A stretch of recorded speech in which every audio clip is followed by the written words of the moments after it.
Buy my novel, Escape from the Village, from major booksellers online. Go to escapevillage.com. Subscribe to my Substack. Go to fountainheadforum.substack.com. Thank you. Welcome to the party, pal. This is Fountainhead Forum 100. We have Martha Bueno on here, this lovely libertarian activist from Florida, and we're going to talk about Javier Milei. And I've got to tell Martha part of Martha's story, because her grandmother was married to a pharmacist in Cuba, and his no, that's different grandparents, different sets of grandparents. Sorry, I'm incorrect. Her. My grandmother broke my dad, helped to set up this thing to break my dad out of jail, but not the pharmacist grandma, the one that was married to the pharmacist. And your grandfather was a pharmacist who lost his drugstore in the Cuban Revolution, just like Ayn Rand's father lost his pharmacist. Yep. Yeah. So, I mean, he lost it after the revolution. I want to say like 10, 15 years after the revolution, because it's, the thing that people don't get is when communism, socialism comes into your town, it might not be immediate. It happened. Yeah. It took a while in Cuba, whereas in Venezuela, it was immediate. I mean, Chavez immediately took over and immediately started expropriating. So in Cuba, it actually took a little while. It wasn't as quick. Venezuela is a perfect example of it going from 0 to like 100 in 10 years or less, whereas Cuba took a few decades. Okay, yeah, that's interesting. Yes, and so if Ayn Rand ever did have a daughter, this is what Ayn Rand's daughter would look. Well, thank you. You know what? That's actually the biggest compliment anybody can give me, because I think that Ayn Rand was well beyond her years. I mean, that woman was just reading, for example, Atlas Shrugged. Daphne Taggart is like not a woman of like, when was that book written? 40s, 50s? I'm not even sure. 57. 50s. So a woman. Fountainhead was 43. A woman ahead of her times. I mean, Daphne was out there in that book alone. I think she sleeps with 3-4 different men. I mean, for the 50s, that was scandalous as all hell.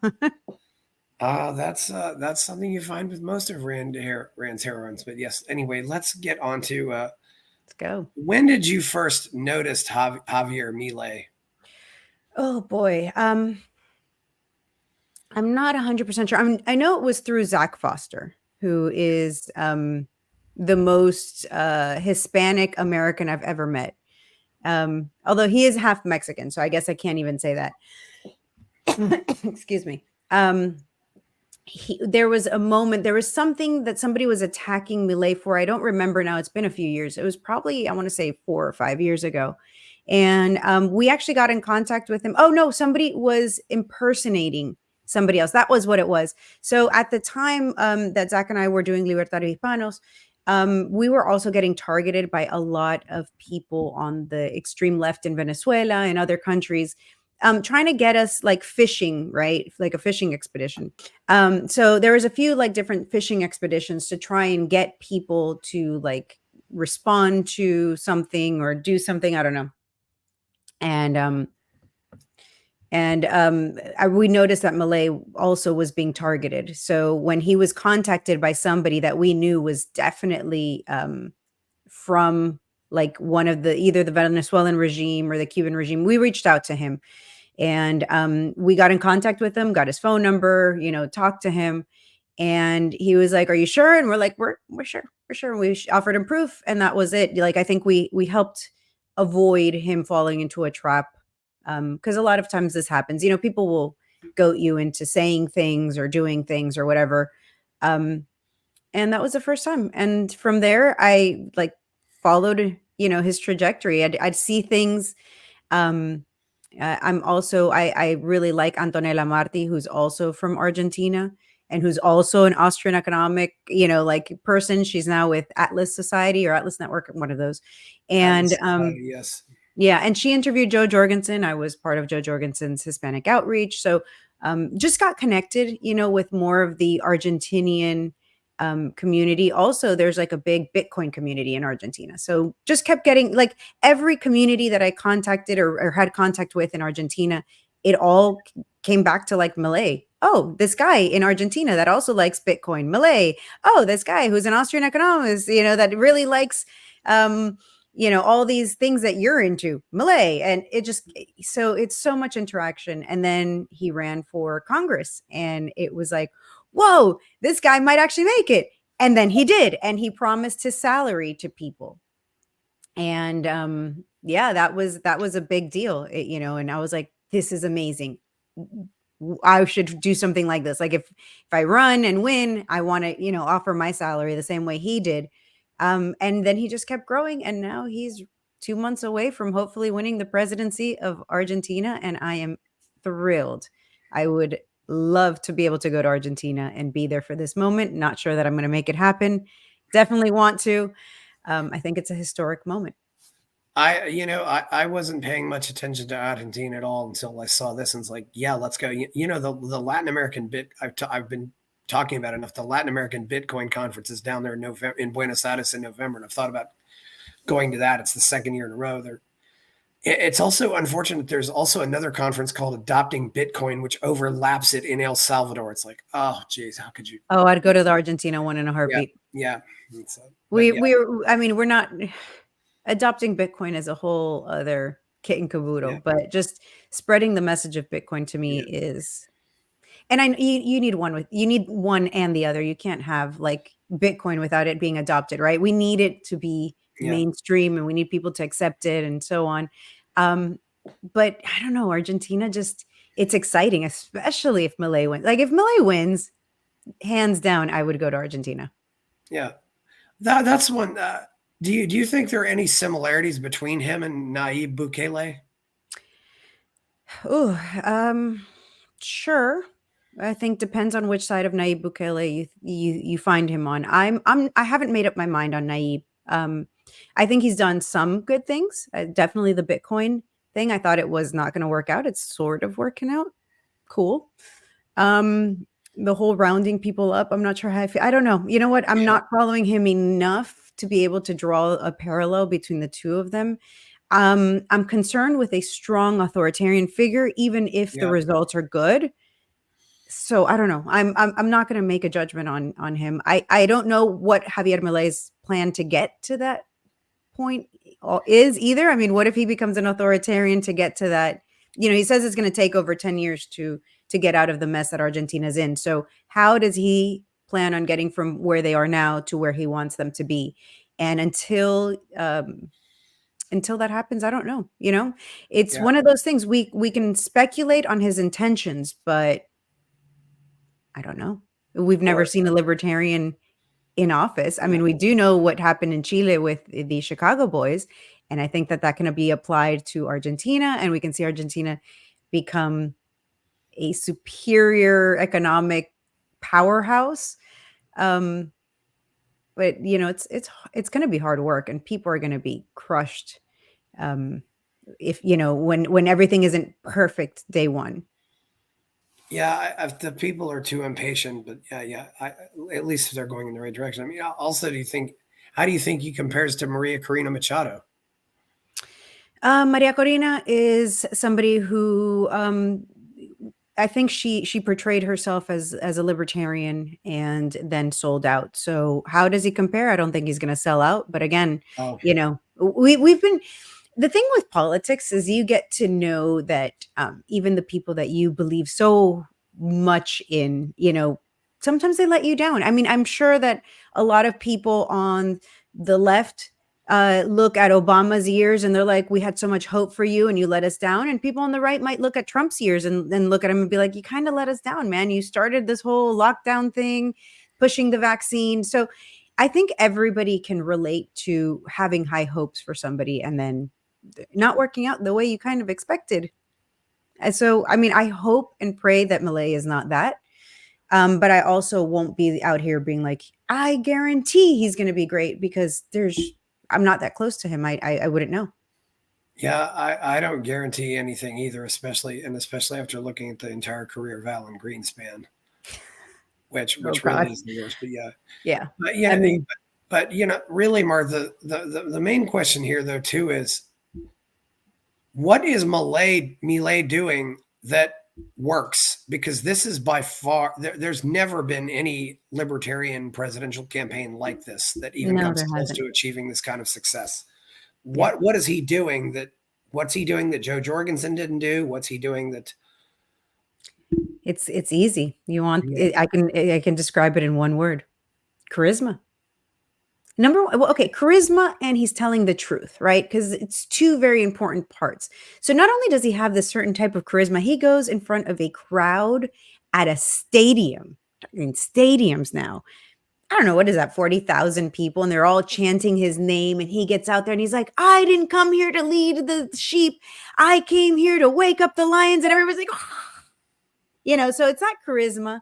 And then he's like telling the truth. Like, he'll sit down in an interview with a leftist and they'll be like, but don't you think that capitalism? And he's like, no. And he'll just go into it like, this is what has happened. And this is, and you guys are, and he'll call them zurdos de mierda, which is leftist, shitty leftists or something. I don't even know how you can possibly describe it. It's just, it's such a like cutting insult when it's like zurdo de mierda. And it's like just cuts.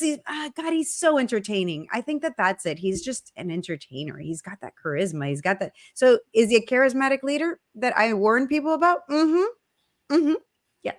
But maybe it's the charismatic leader that libertarians need to take us to, the promised land of like less government and more freedom or whatever. So, but you can see how like charismatic leaders win you over, right? Like, so we had Obama and like everybody's like, oh, but he looks so good as he was like bombing American citizens, right? We're like, oh, but that suit, oh, those tan suits on him, boy, does he look great. And then we had Trump and he's a charismatic leader. And people were like, yeah, he said he'd like shoot somebody in the middle of Fifth Avenue. Nobody would care. And we're like, yeah, but it's Trump. Grab him by the pussy and all of that. Like, we love charismatic leaders who are assholes. So imagine a charismatic leader who's like a good guy and does the thing. I mean, that's what I'm hoping he is. If he's a charismatic leader who's an asshole but gets the job done, I will take that one too. Well, yeah, there's definitely finding a sweet spot of being the right kind of asshole. I don't know how you, for example, is there? yeah, I don't know. I don't know, for example, if it necessarily worked, if it would work if, say, somebody like Simon Cowell ran for office, but if he was an honest person yeah, who had like libertarian beliefs, sure, why not? I mean, it was what was missing with Gary Johnson, right? I mean, he had charisma if you like that kind of dorky, stick my tongue out in the middle of an interview. And I mean, that time he fell on the floor feigning a heart attack when the reporter was like, marijuana leads to an increase of heart attacks, and he threw himself on that was funny. The problem with Gary Johnson is he's quirky and not everybody gets that humor. He's like a nerdy, dorky kind of guy. And I totally dig that. So I was a huge fan of Gary Johnson, but I can see how a lot of people, and they didn't find it funny. Also, he wasn't polished in a certain way. He'd wear like his New Balance tennis shoes on the campaign trail, and people were like, "You're not taking this seriously." Javier Milei looks like a cartoon character. He looks like a grown-up Harry Potter, and it's not polished, but it's fun. It's entertaining. People are like, "What?" and they pay attention. I just think he's got his shtick, and it works.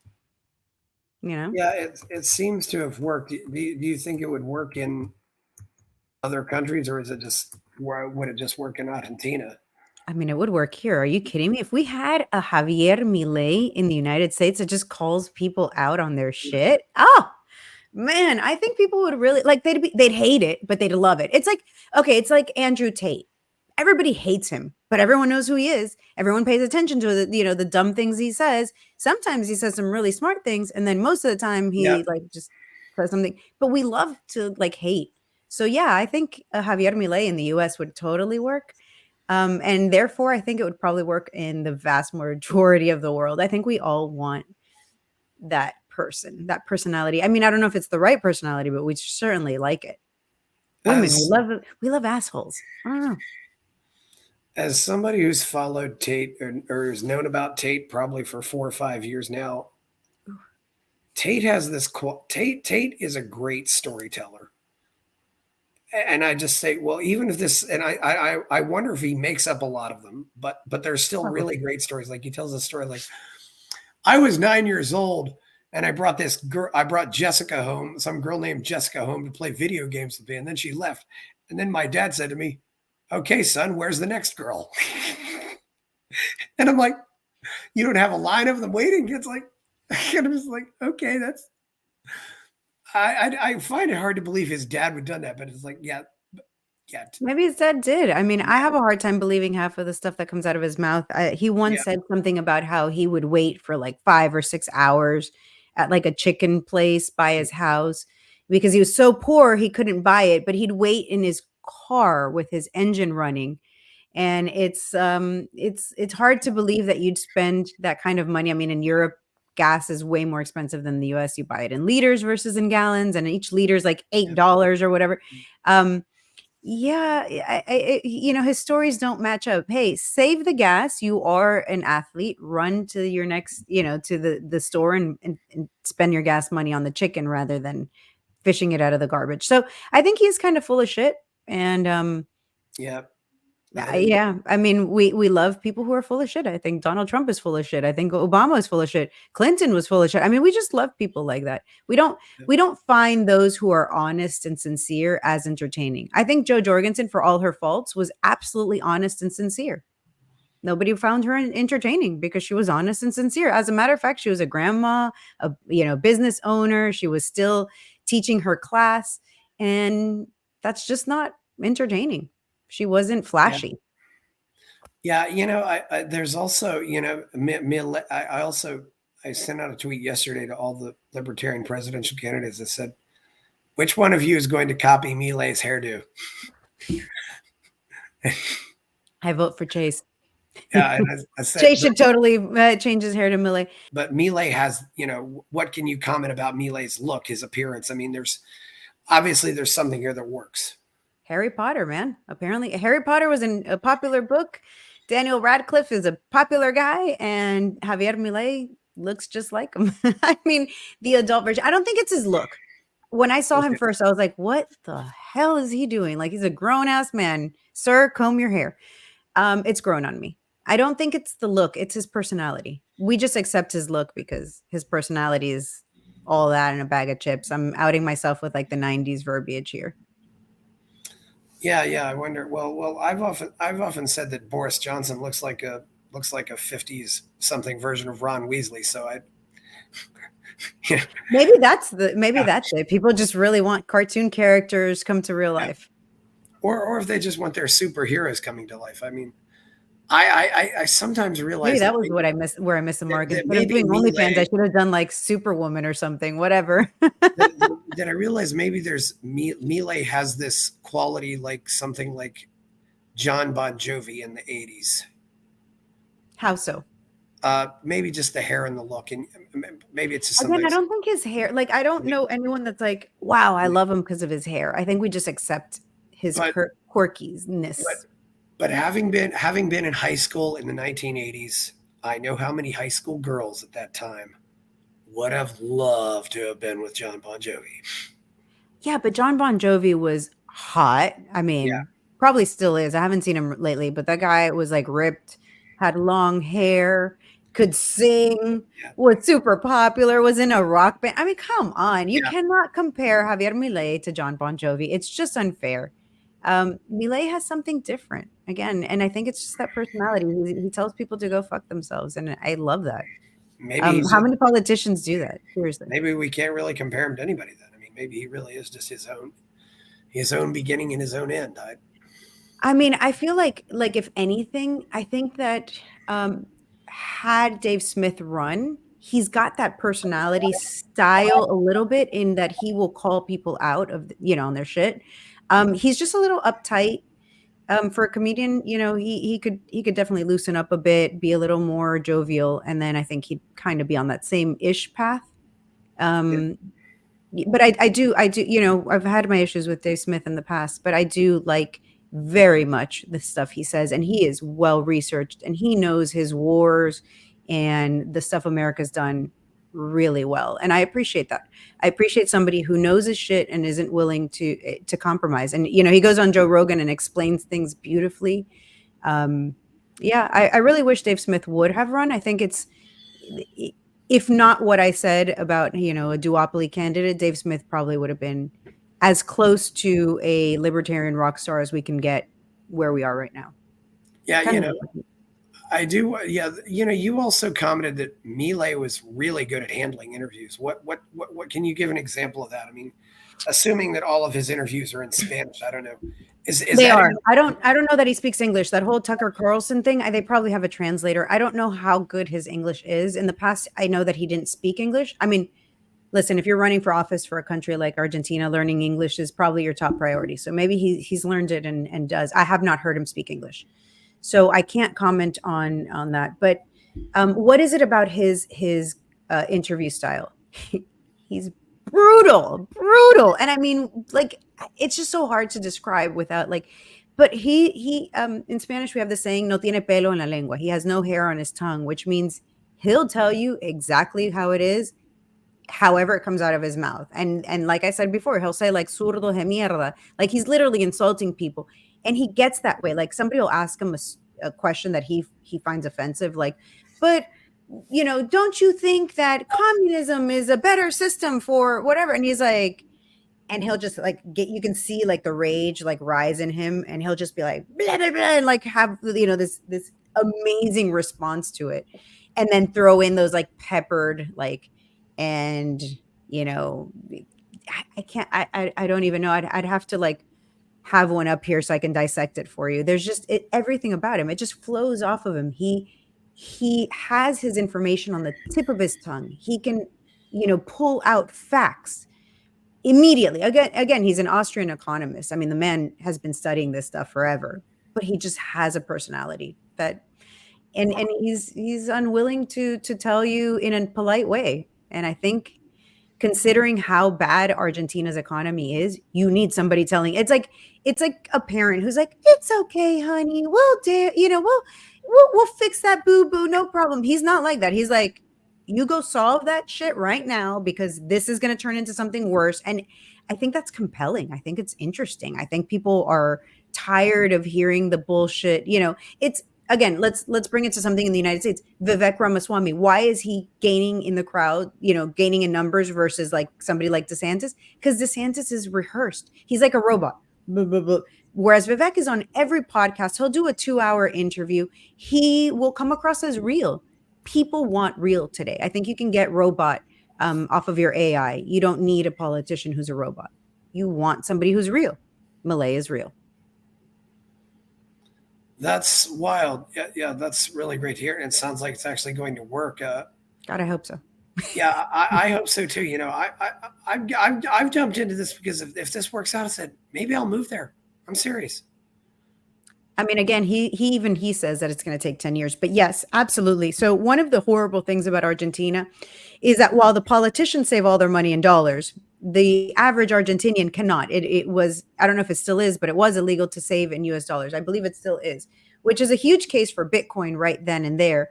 But also, if you have a currency that is devalued 100% every year, every 6 months, you need a currency that is stable.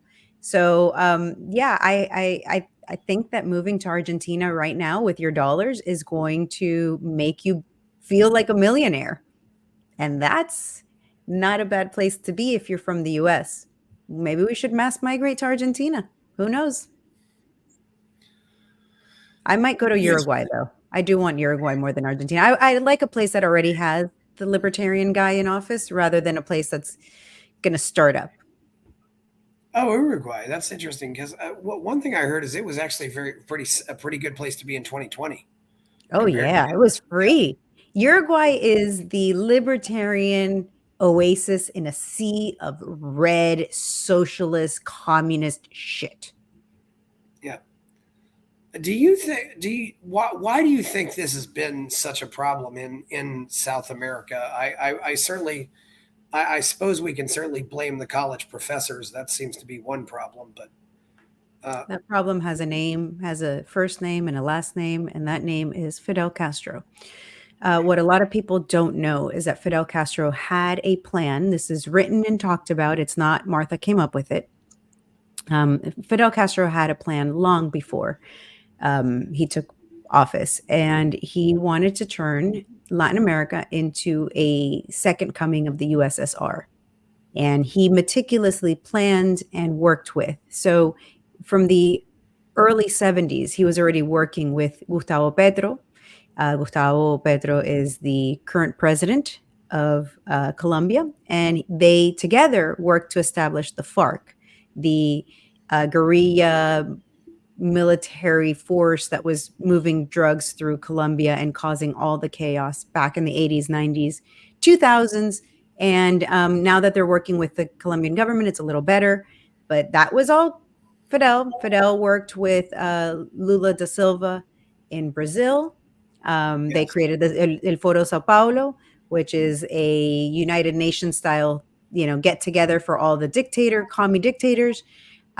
He trained and invaded in Venezuela. He trained Hugo Chavez, and when Hugo Chavez came into power, Fidel Castro was there sending in troops. There's actually the Cuban troops, the Black Berets, were given Venezuelan uniforms, and they did major damage in Venezuela. And so on and so forth. Listen, this is not something that you execute, just willy-nilly. This is something that was planned. And for all the horrible things I think of Fidel Castro, the one thing I can say without a shadow of a doubt is that man was brilliant. He is an evil brilliance, not somebody that you want in charge of anything. Evil mastermind, if you will. He's like the Pinky in the Brain, or like an evil version or whatever. Like, he's just evil and planning, right? And he achieved it in death, and that's how we got here. It's all Cuba. If the United States wouldn't have helped Fidel Castro get into power, and we did, we refused to give arms to Batista, and then refused to remove the mistake we made, and or legalize drugs, we wouldn't be here today. But no, the United States helps get dictators to power. We, definitely help the Sandinistas in Nicaragua. We, we meddle, and then we don't meddle enough. And then when we meddle, we screw it up, and then we don't come back and fix our problems. So I can see how a lot of people blame the US. There's certainly enough blame to go around to everyone. But if you're really looking for a finger to point, the reason Latin America is red and communist and socialist as it is today is Fidel Castro. Wow. Yeah, I didn't realize that. Was there also a connection to the Shining Path in Peru, or the... All of it. Fidel Castro had a hand in all of it. Evo Morales in Bolivia. I mean, just every country. Allende, also in Chile. Yeah. I mean, Fidel had a hand in all of it. All of these people were, look at how close he was to Chile. Diego Maradona, the very famous football player, spent his time in Cuba all the time. As a matter of fact, he used to get girlfriends, very underage girlfriends from Fidel. Famously took pictures with him. He'd travel around with his 16-year-old girlfriend, like no big deal. What is this 40-year-old man with a 16-year-old little girl? He died with a tattoo of Fidel Castro, firmly on his arm. Like, Fidel was involved with pretty much everyone. Ernest Hemingway, this guy was just, I think Fidel was probably charming if you are of the sort of leftist, yes, ideology. He's very charming, huh? And some people say he really charmed Margaret Trudeau as well. Oh, absolutely. That's another good point, because if you know Castro, that theory, yes. Baby Castro very much resembles his father. And I get it, it's a joke and blah, blah, blah. How could you say that? Trudeau isn't Fidel's kid, but his mom was in Cuba before she got pregnant, and then took baby Trudeau back to Cuba several times, and they were all friends, and some accounts say they were swingers. So I don't know. There's a possibility. Until we get that DNA test, I don't think we'll. Oh, and they look identical to each other. Identical. For somebody who is not related to Fidel, he looks more like Fidel than his actual recognized children look like Fidel. Some people could say, Martha, we could blame it all. I think it was didn't he have a tryout with the Dodgers? Maybe if his baseball career had taken off. God damn it. If only he was better physical things than his mental capacity. I think Fidel always had it in him to be evil. I think he had a big grudge with his daddy. It's kind of almost a joke that, and I love how leftists will be like, Fidel Castro was a man of the people. Excuse me, but his daddy owned a plantation. his mom was a maid for Fidel's dad, and it wasn't until years later when Fidel and his brothers were older that they actually got married. Fidel was the other. He was like the bastard child for a long time. And Fidel is whiter than white. I mean, both his mom and dad were white. His dad was a plantation owner, slave possible owner. I don't know, because slavery was done with in Cuba long before Fidel was born. However, Fidel had a great hand in bringing back slavery. Cuba is now an island of slaves. So while people will like yell and scream at me on all social media, like, Gusana, I bet your parents had, plantations. It's like, no, but you know who did is your hero, Fidel Castro, and he died with 11 million slaves that he created. So congratulations. He achieved the thing that you all think that he removed. It's like the opposite, and they don't even bother to learn about it. It's so insane to me. And that's the thing that I don't respect about the left is if you came to me with actual facts and figures and you were like, look, Fidel actually removed slavery and here are the facts, I'd be like, okay, but that's not the case. The case is Cuba did not have slavery. As a matter of fact, my mom, who's currently in her 70s, was able to travel to the US as a child. I have a picture of her with her father, my grandfather, and her brother, my uncle, on a bridge in Miami Beach. And my mom tells me that one of the most shocking things from that trip was when she came to the US, she saw fountains, water fountains that said 4 colored only. And they had to go into different doors and they had to go into different buses. And my mom had never experienced something like that. She was like, in our town in Cuba, like even when she went to Havana, there might have been, yes, like I'm not going to say that Cubans aren't, like of that generation. Yeah, maybe they had racist tones and they were like, oh, I don't, we don't want to marry or intermix or something. And that wasn't cool. But we never had the discrimination that was experienced in this country. We never had problems of lynching. Like Cubans don't have that, right? We never had that. We also didn't have that level. Like we didn't have that in slavery at that time. And these leftists are like, no, that was Cuba. It's like, no, you're describing America. I'm sorry. You're not describing Cuba before Fidel. You're describing America. So if they actually came to me with facts and figures that made sense, maybe I could take something they say as like factual, but it's all bullshit because somebody said something and they believed it. They're like, oh, Che said this thing and therefore Che lied left and right. And Che was the biggest homophobe and racist piece of that ever like walked the planet up until then. That man took pleasure in murdering people. And how do I know? Because he wrote it in his own words, the same words that leftists refuse to read. It's mind-boggling. You have this guy's diaries. Go read it. Go learn about the man that you idolize instead of just putting him on your, rainbow flagged shirt. Like the man would have freaking murdered you for being gay, but people are like, he's so awesome. I don't get it. Sorry for the rant. I don't understand. No, this is all good stuff. Although sometimes I wonder if we ought to just do another show about Cuba. But anyway, you can ask me about leftists and not expect me to go down the rabbit hole of Cuba. But you're bringing up some important issues. How did this happen in South America? Because it's I love the same way it's going to happen here. I saw the same rhetoric with these two little eyes in Venezuela before communism took over. And that is the rhetoric of the rich have all, you're poor because the rich. And that's some bullshit. And that's the rhetoric I saw in Venezuela. The rich have your money and that's why you're poor. And that's why you need to elect me supreme leader because I'm going to fix this all. And I'm going to make sure everybody has the same thing. What they don't tell you is that everybody's going to have the same level of poor. Everybody now is going to live in poor dirt houses because that's what and not have like the basic conveniences we have here in America. You send any American to go live in Cuba or Venezuela in their socialist paradise and they're gonna be like, where's the Wi-Fi? Exactly. Yep. You know where you get Wi-Fi? In capitalism. Yeah, exactly. I Martha, I don't know how old you were when the Berlin Wall came down and I was about 9 or 10. The Soviet Union, but I always talk to people my age and older and I said none of us thought that we would still be fighting this. No. I mean, it's so obvious. Yeah. You could see the stark difference. It's like looking at a map of North Korea and South Korea at night. Stark. Like, you can see it there with your own eyes. And then it falls. And now all of like it's. Yeah. it's nice now, right? And it's like, how did that happen? Oh yeah, capitalism. And then people are still like, but you know what would make everything better if we went back to those good old days of the USSR, or it's like, come on.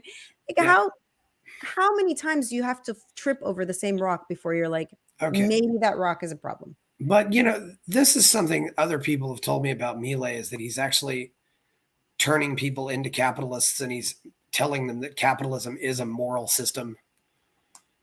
God, I hope so. We need more of that. Is that what you've heard? I mean, what would you say also is, do you think they're coming to his message just because they're really fed up, or because they really believe in this? That's both. Yeah. Both, because he destroys the argument on the, that's what I mean with his charisma.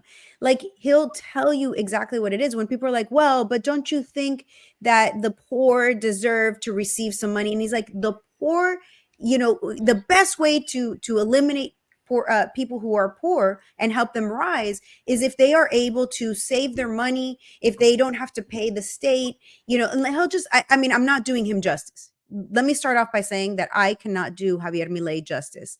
But that's it. He explains in detail how it is that capitalism improves the lives of people.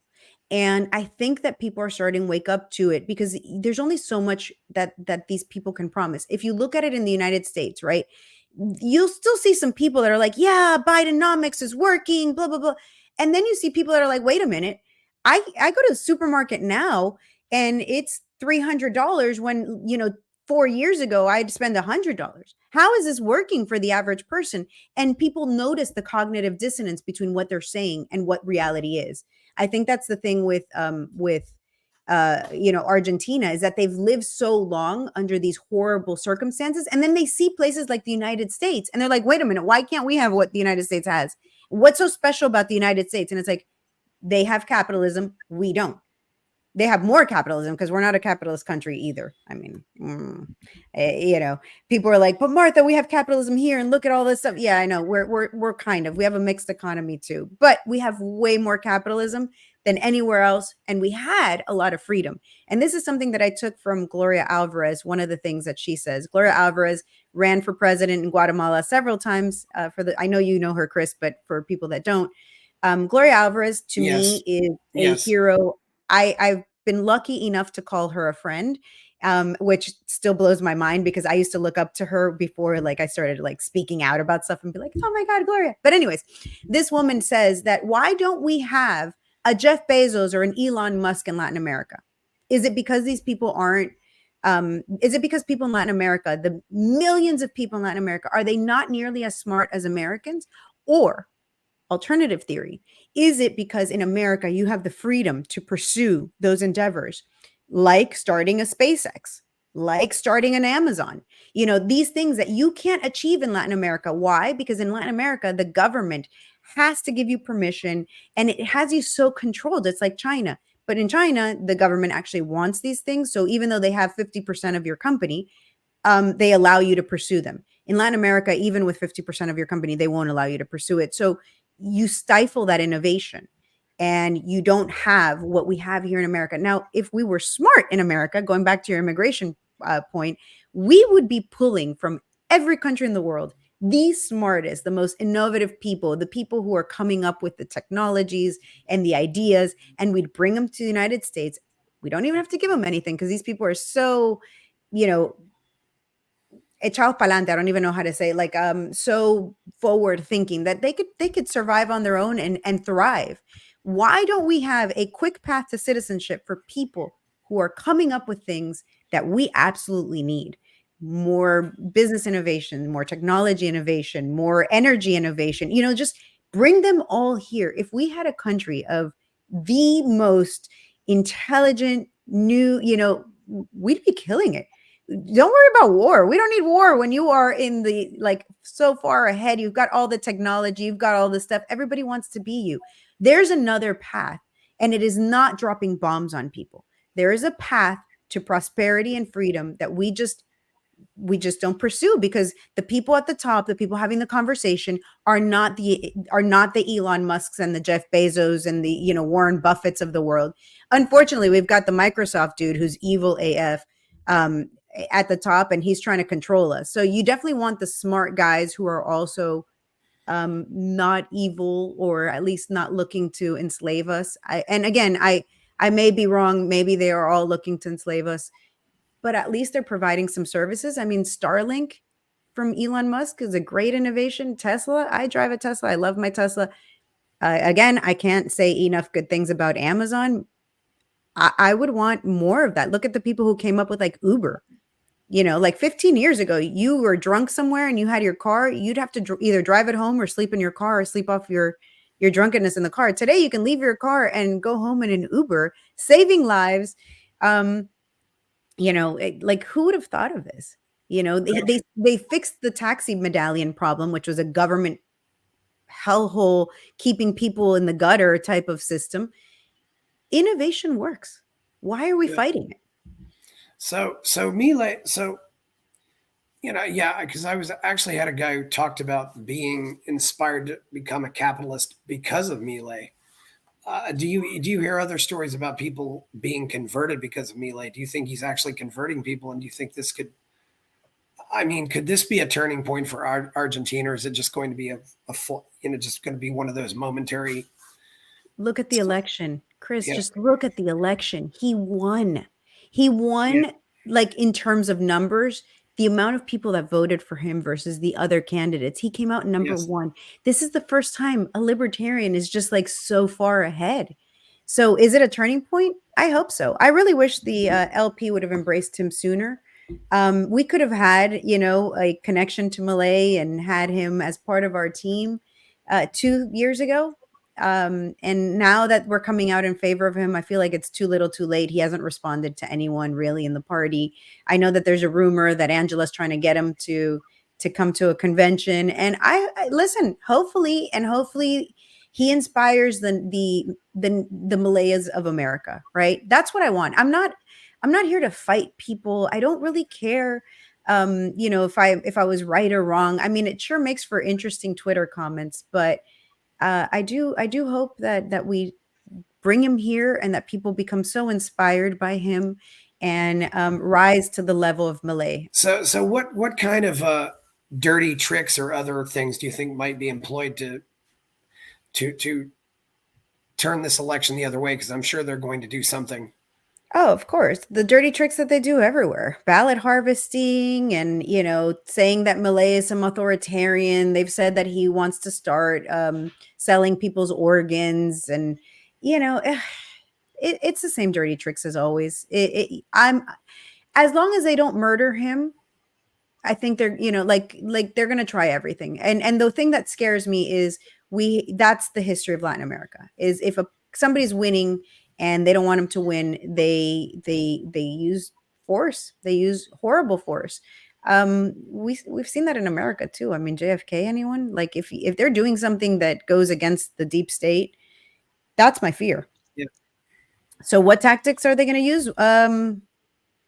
Let's hope none. I don't want to put it out there. I mean, honestly, what are they going to do? They're going to steal the election, maybe, possibly. I don't know, because he has so much support right now. And he's got so many eyeballs on him, which I hope more Americans pay attention to what's going on. Because if they attempt to assassinate somebody that, like Tucker Carlson is, I think, just interviewed him. I don't know if it's aired yet, but like that makes it hard for them to just do one of those things, just murder him or something. So we need to protect our national treasures or our international treasures. And I think Javier Milei is one of them. So whatever it is that they try to do, if you see something, say something. That's pretty much all I can think of. As somebody who's run an election here, all the dirty tricks are always on the table.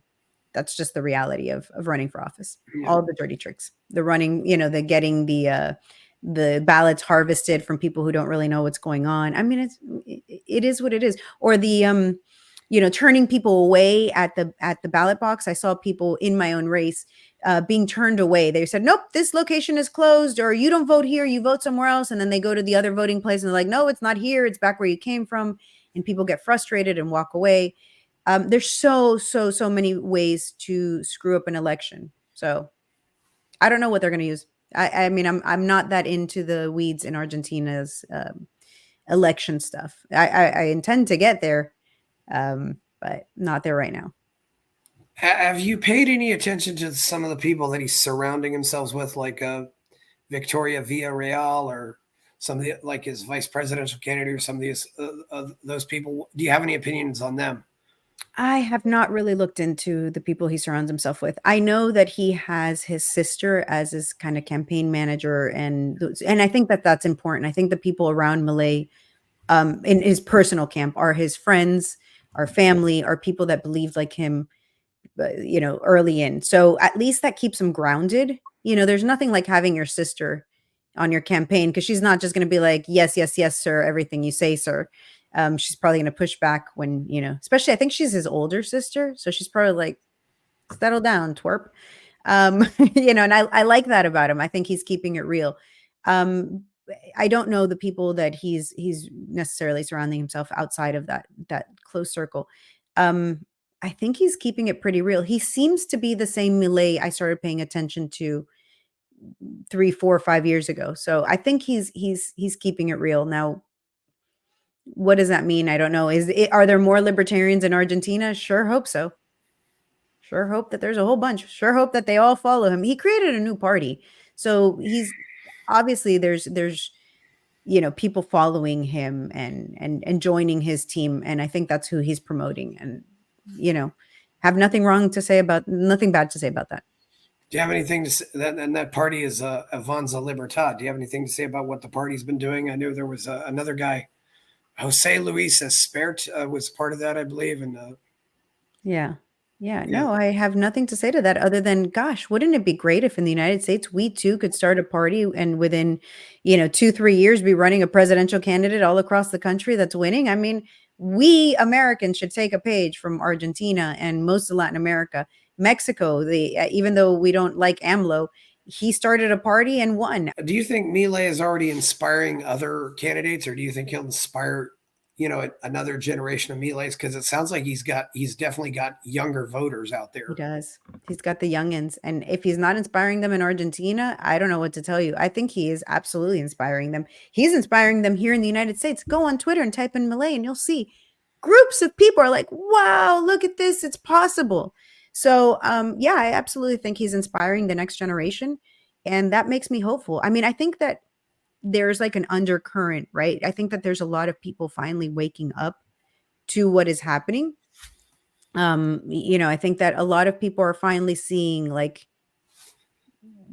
there's something going on, and I hope so. I really do. I think the younger generation, I think Spike Cohen was the one that first like hit the nail on this head. And he said that the younger generation is the opt-in generation. They're used to it. You go to a website and do you want to receive this newsletter? Check. Like you have to opt in. If they just randomly start sending you stuff, you're like, no, I didn't sign up for this. You have to agree to it. A lot of these young kids are not agreeing to government. They go get their first job. They're getting paid whatever, $14 an hour, $13 an hour at the, flipping burgers and whatever. And then they get their paycheck and 40% of that money is gone. And they're like, I didn't agree to this. And I think that is going to inspire, if not that, plus Milei, people like Milei. Absolutely. How can it not? Like we've gotten to this place where it's just so much government. And they made a point the other night when I was on the Tim Pool show to say that the revolution wasn't fought by the British. It was fought by the children who were born here and who grew up under the British tyranny and were like, this is not what we want. I think that's what we're looking at. That's like, our generation produces the next generation. We're like, this sucks. And we teach our kids and they're like, I'm not going to stand for this. I want something better. And I think that the next generation. So I was born in the late 70s, early 80s. I'm not the generation that's probably going to break this cycle, or maybe I am, but definitely the younger ones, you see it more and more. They're like, well, why? But why do I have to give 40% of my paycheck to the government for what? I didn't agree on this. Where's that social contract? I've never read it. Let me take a look at it. I think those are going to be the kids that are going to definitely break us out of this, especially if they get rounded up to go to a war in Ukraine. I don't think, this is like Vietnam #2. But I don't think those kids are going to look at the history and be like, yeah, no thanks. Well, more importantly, since you have 4 kids, what did all these kids think of the stupidest year in recorded history? Which, of course, COVID. I mean, I this is one thing else too. The election of Milei might actually restore some of my faith in the world, because Oh after yeah. 2020, I mean, it's like, it's I seriously ask myself, does this animal deserve to survive at all? And I If think the the animal answer is might this stupid, be scary to some people, and right? that is, mm-mm. What It is I don't think scary. it's It is fair, scary that, Chris. yeah, I don't think it's fair that you ask me what my kids think, because my kids were raised by me. yeah. And I think I've been brainwashing them from day one. You are free. You live in freedom. Like, so I think that it's an unfair But your question. kids have friends, and your kids hang out with kids. I would think. And they all love to come over to my house and have conversations with me. So again, my friends are surrounded by kids who tend to feel more like I do. Um, and I think that that's kind of like the beauty of having kids, is you can raise the type of people that you want to see in the world. And I think I have. They're not activists, but they're also young still. But my son would kill me if I said, like, my kids help me raise chickens, and they're self-sufficient. They know how to grow food, and they know how to and my kids are all like little entrepreneurs. They all want to start businesses and do things. So um, it's almost an unfair question, to be honest, because my kids are mini me's almost. Their friends tend to be like that too. And I can't tell you if that's just because of their influence around them, or because they're friends with my kids, but I hope so. I mean, I also see a lot, like, then there's the opposite side, right? Then you have people who are just on TikTok, and all they can think about is like, whatever new makeup there is, or whatever TikTok trend. And so you have a little bit of everything, but I don't think you need a large percentage of the population to be paying attention to what's going on. I just think you need a strong, small percentage that is willing to make the changes that is needed. It also looks like Milei has made very good use of various media like YouTube, and he's put out a lot of videos out there, and he's really making good use of it. Maybe we can get him on this show sometime if he pays attention. I don't know. You know what? I've been trying to reach out to him for a while. I've had some pretty big news stations and stuff ask me to get them in contact with Millet, and I've reached out to both him and his sister, and I have not been able to. So I'd love to say so, but I think he's got. Yeah, I mean, look, he accepted an invitation for Tucker Carlson. He knows that he is big time now. Like, maybe if, I don't know, a Dave Rubin wants to interview him, maybe, like I already, he grew past my reach. I don't think that I'm not expecting a call from him anytime soon, and that's okay too. Yeah. I want him to get on those major shows. Who are some of the say Spanish speaking equivalents of Tucker Carlson or Dave Rubin? Or I don't think we have. Oh, so I can't say that I don't think we have. Like people who are on Univision and stuff like that. But Univision is very leftist, so there's not an equivalent. Okay. I did find an equivalent in Brazil. His name is Monarch, and he's the Joe Rogan of Brazil. And he's recently been shut down by the country of Brazil. Like, he can no longer speak, and actually Rumble in Brazil cannot air him because they are charging Rumble, I don't know if it's like over $75,000 anytime that that he records. So they pulled the plug on him. But there are some people who are podcasting. I don't know that it's Joe Rogan is unique. He's the most listened to podcast in the entire world. I mean, is there somebody like him at any level? I don't think so. But there's definitely people who are rising up and doing the Joe Rogan style, long form interviews in their own languages. And I think that's beautiful. Who they are, I don't, in Venezuela, we have like a Pati Poleo, even though she's not as big as she does her show, Factores de Poder. We've got, Univision that has this show that is like, they have left and right and center on it, called Factores de Poder. Actually, I think you're familiar with Franklin Camargo. I've heard of him. Right. He's on that show. which is one of those, I absolutely love Franklin. He's a personal friend of mine, and he is the American story that I think people need to hear about. Yeah. He was an oppressed kid in Venezuela. They actually said that he threatened to kill or he threatened his school, said that which is all bullshit. That was what the leftists said to like throw charges at him to try and grab him and put him into jail for a long time. He managed to escape. And I met him through Kyle Varner, who was in very much contact with him, and gave him some money, helped him escape a little. And he told me, hey, there's this young kid, can you help him out some? And I took him with me to the Libertarian Party of Florida convention. I forget what year, if it was 17 or 18 or 19, I don't even remember. And this kid who didn't even speak any English today speaks English perfectly and is on the primetime show on Univision only like 4 years later, and is doing amazingly well.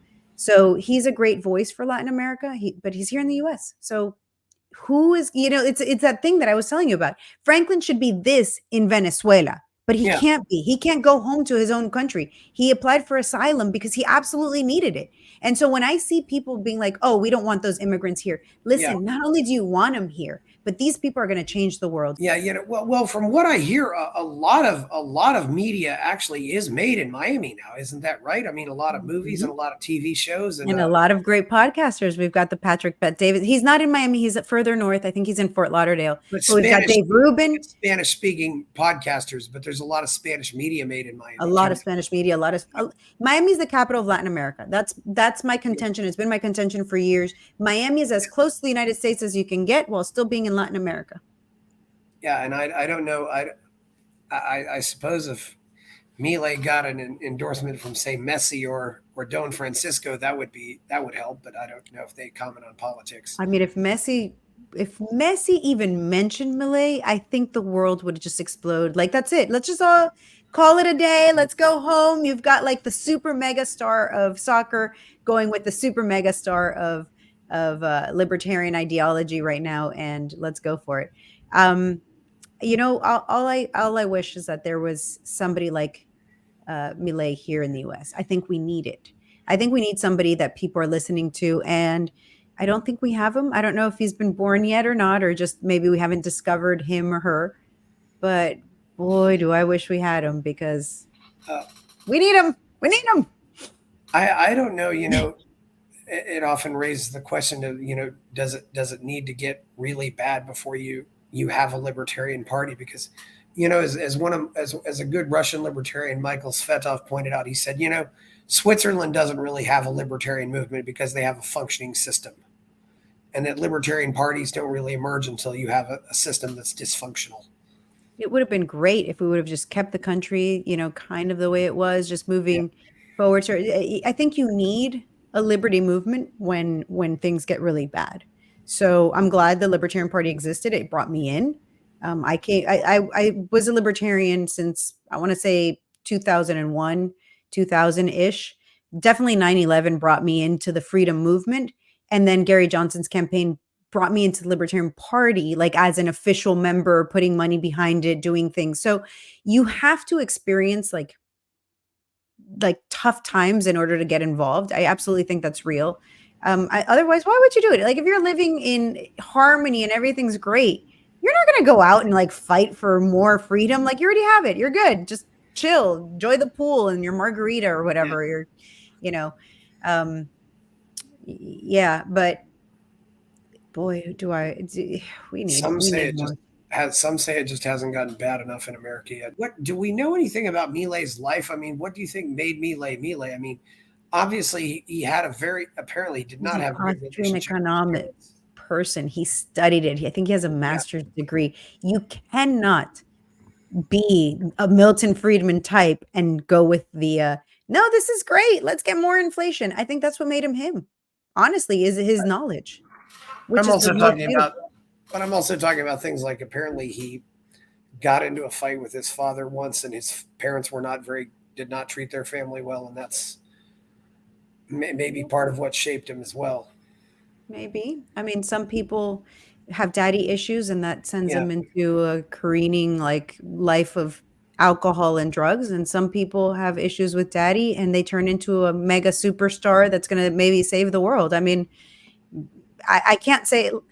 I have a degree in psychology, and I can't tell you what made Milei. And if I could tell you that, then I would be repeating the formula at home with my own kids, because who doesn't want a Milei for a child, right? I mean, who doesn't want somebody that is captivating hearts and minds all across the world? Yeah, I don't think anybody can really answer that. What made him him?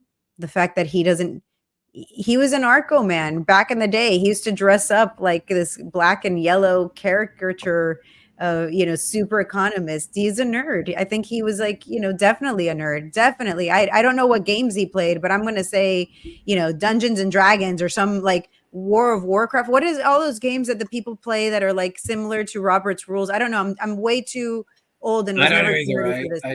I don't know about Rob. Yeah. Whatever it is, I assure you he was down that path. Like, I'm sure he read tons of books. Like, he's just a nerd that we all like. He's a nerd that we all like. He's a nerd that's become cool. Yeah, he definitely, I don't know. I know, it's like revenge of the nerds. Like, now, if you were a nerd back in the day, today you are the tech bro. You are the Javier Milei. Like, it's perfect. I'm so glad that that's what we're looking up to these days. Yeah. I love that. Who do you think might be funding him? That's a great question. I don't know. I honestly looked into trying to help him raise money here, and I haven't been able to find a way to raise money for him and send it to him. So maybe he doesn't need funding. Maybe he's got some great money. I know a lot of people talk about the WEF. That was when he was a lot younger. I don't think so. I mean, I think it's the same thing with Vivek. I think that they give a lot of money to people who are promising scholarships and such. Do I think that a Jeff Bezos or a Soros or whatever is funding him? Doubt it, but I wouldn't. I seriously doubt Soros would be funding him. But it's just exactly. It's like the opposite of what. Maybe he's just getting a lot of grassroots money, or maybe he just has a lot of volunteers. I don't know. I mean, I know that he gave his salary away as a whatever he was in Buenos Aires as and maybe he bought Bitcoin when it was $10. I mean, who knows? I mean, I don't think he's independently rich. I don't think so. I'm actually pretty sure he is not independently rich. So where he's getting his money from, I don't know. Maybe it doesn't cost the same in Argentina to run. Maybe he's got people who are sick and tired of the situation behind him. I don't know. Don't know. It seems as though he got a lot of popularity with various media outlets, and they bring him on even though they didn't necessarily disagree with him, or they didn't agree with him. They didn't agree with him, but they'd bring him on anyway. Because he was so entertaining. The ratings would go through the roof when they'd have him on. And that's what we need. We need people like, who's like that? Spike Cohen. There we go. It was like floating around when you were like, we have somebody that is as charismatic as Milei. And I think that is Spike Cohen. And he's doing the work of going around and trying to solve problems in local communities.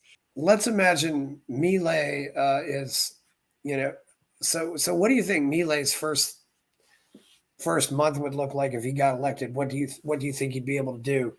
I mean, would the legislature be cooperating with him, or would he? I don't know. You're asking me questions of like my crystal ball stopped working a few months back. I don't think he's going to have an easy road. I can't envision what that's going to look like because I've never seen it happen. I've never seen a libertarian win.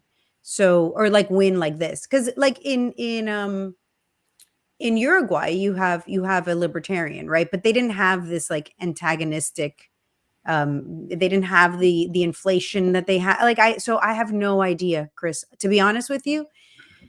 Maybe it's smooth sailing and everything just works out in his way. I'm going to say that that's never the case. It's never the case in business. It's never the case in politics. So where does this go? I don't know. Again, my only fear is an assassination attempt of some kind. And so anything other than that, I think we can all work together to solve the problems. Now, where he goes with it, I don't know. Like I said, when I first came on here, maybe he turns into an authoritarian like Nayib Bukele. Maybe he doesn't have to. I think he laid out a plan for it. And I'm not sure where, I don't think I've reviewed it. but I wouldn't know. I don't think anyone knows what a libertarian going into power really means.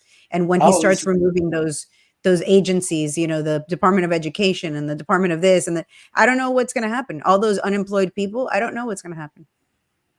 yeah, those unemployed people. I mean, when Harry Brown ran in 2000, he said he went on I thought this was a really smart move. He says, I'm going to go on I'm going to just do a hiring freeze. Mhm. Not fire anybody, but just hiring freeze. Just a hiring freeze. And that way, and so naturally you just have people go out and you just don't replace them. Because if you want to start firing people, but I don't know how, but then you create this giant angry lobby of people who are going to start burning down buildings because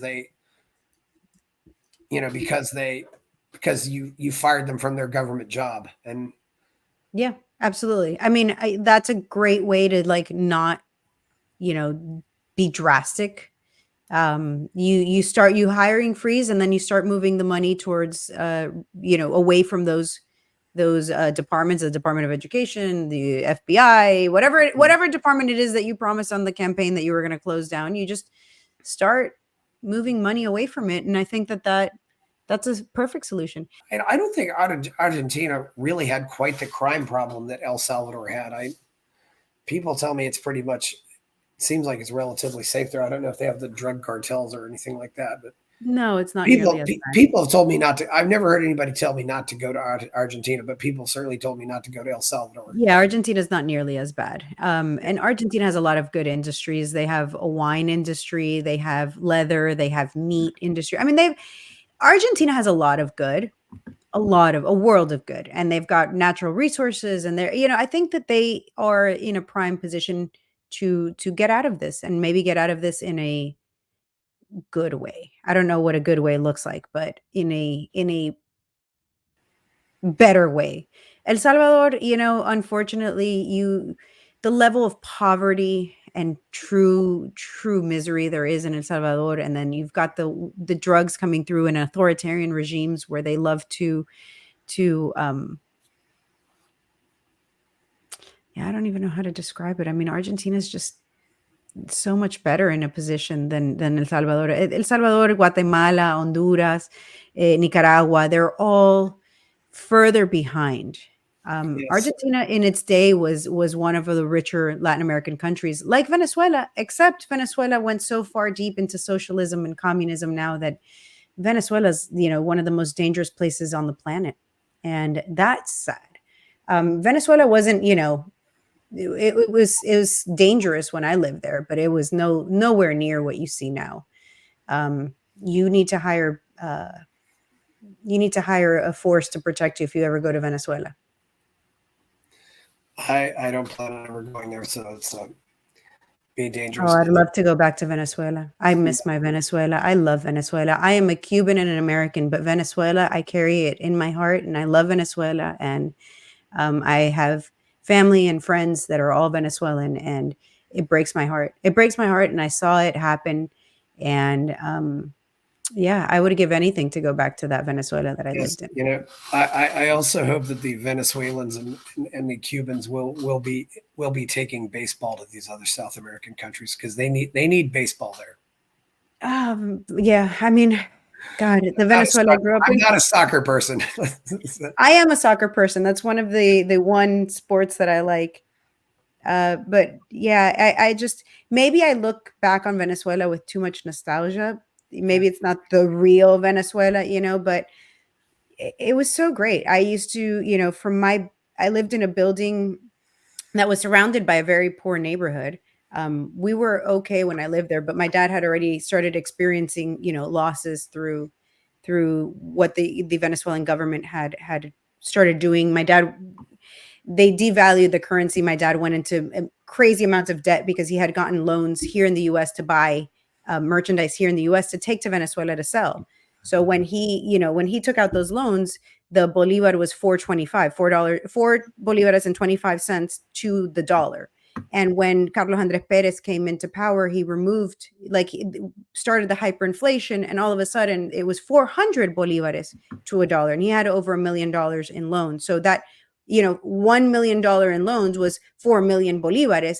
All of a sudden it became 400 million bolivares. And, that would sink anybody. You cannot raise the price to pay back the dollar that much and not expect everyone to tank. So we were not rich by any means. We were very much struggling at that point. But I could go downstairs from my building to the corner bodega and buy goods. And it was, the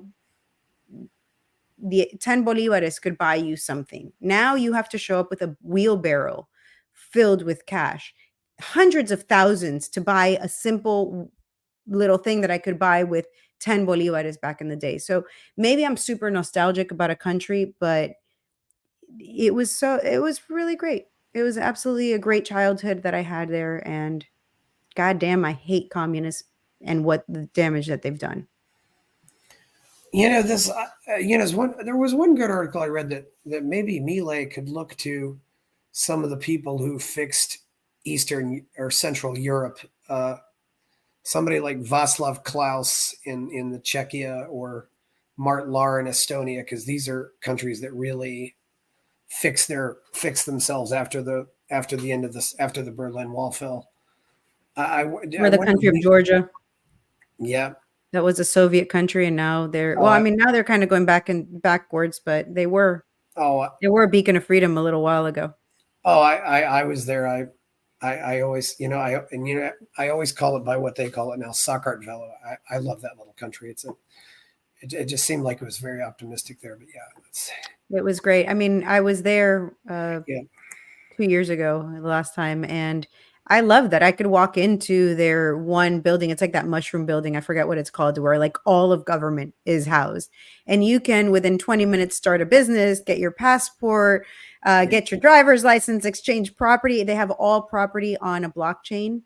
So you don't need, title insurance. You can just go in there and be like, hey, I want to buy your property, and we can exchange in minutes, and you don't need all that extra government stuff. And I think that there's people out there with fantastic ideas. They just need the liberty to achieve them. Yeah, you just need, that's the thing. We had a system here with, we have Benjamin Franklin's, we have guys building airplanes, we have all kinds of stuff like that. Do you have anything else you want to say before we go, since it looks like you need to head out soon? So no, I think we kind of covered everything, but for your audience members that are into Delta 8 or the legal cannabinoids, if you're interested, I recently just launched a brand new cannabinoid business. It's called ourgood.com. And that's, if you want to support me in any way and you happen to enjoy a better way of consuming hemp-based cannabinoids, definitely give me a follow. Appreciate it. Okay, well, thank you, Martha. Please like the video, subscribe, follow the channel, like the channel, and I'm Chris Baker by my novel Escape from the Village, and we are out. So.